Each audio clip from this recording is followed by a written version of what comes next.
4, 3, 2. To do any fornicating? And cue David. The American people need a conviction. I'd like to give Richard Nixon the trial he never had. Democracy depends on it. We're not gonna let that happen. We're gonna make them choke on power and glory. Why didn't you burn the tapes? I didn't want to take any questions on Watergate. Shut it down. I will ruin you if it takes the rest of my life. What have I done? If in this interview Nixon exonerates himself, that would be the worst crime of all. 3, 2. Cue David.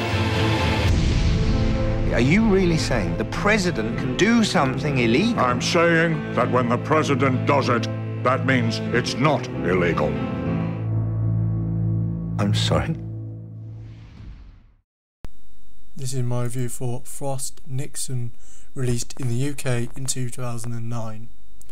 I'll hold my hands up and say I haven't seen many types of these movies, but I usually really enjoy them. Frost Nixon is no exception. Frost Nixon is, in my book, a compelling film that deserves its Oscar nomination. I'd heard mostly positive feedback on this film, but I also feel there was a fair amount of negative or lukewarm feedback. Some citing it as boring or, in contrast, too showy for its subject matter. I can easily see how some may find it boring. I said the same thing for my second favourite movie of all time, Shattered Glass, which is a very similar movie in many ways. Someone trying to get the other person to admit fault or tell the truth. I find both to be very engaging. There are two factors, in my opinion, that make this movie great. First is the directing. It's directed in such a way that it allows for the information to be told, but at the same time it does move relatively fast given the subject. I never felt those kind of subjects, this type of genre film, sometimes felt like they don't move very fast, like they can get a bit boring, but I never felt there was a moment where I was just fed information and facts without it relating to the emotions of the characters and therefore moving the story along, but more importantly, moving the story along in an interesting manner. I also enjoyed the way they mixed what was going on in the story with interviews from the characters so many years on, talking about the events. Some key scenes I enjoyed included the scene where Frost is introduced to his researchers, primarily James Reston Jr., played by Sam Rockwell. This is where you get a clear idea of how above Frost this task may be. You see the passion from Reston, a character as he has spent years of his life writing about Nixon and now has to put his name and reputation on the line for an interview done by essentially a TV host. While we're on the subject, Sam Rockwell continues to be one of my favourite actors. He can take even a small role and come out one of the highlights of the movie, which he does here.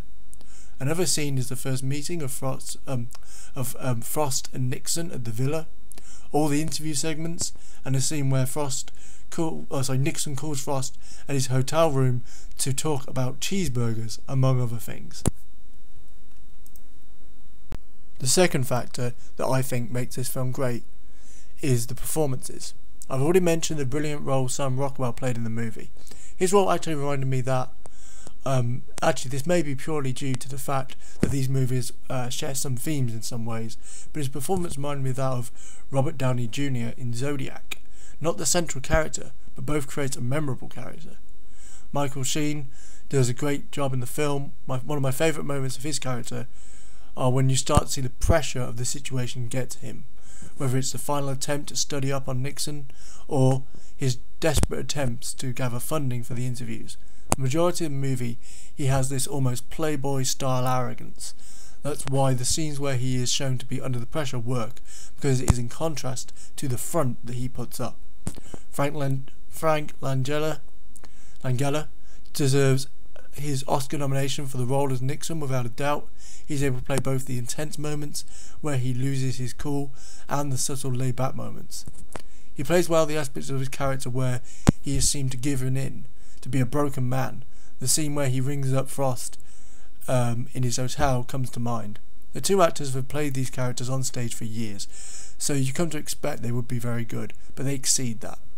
Kevin Bacon, though he doesn't have many lines, he provides strong presence as Nixon's right-hand man. All in all, Frost & Nixon I found to be a compelling, well-told story that is definitely worthy of its Oscar recognition. I am itching to see this again. Did you shake his hand? After everything he's done in this country? Are you kidding me? Oh, pleasure to meet you. Mr. President. That was devastating. I mean, I don't think he's ever going to get over that.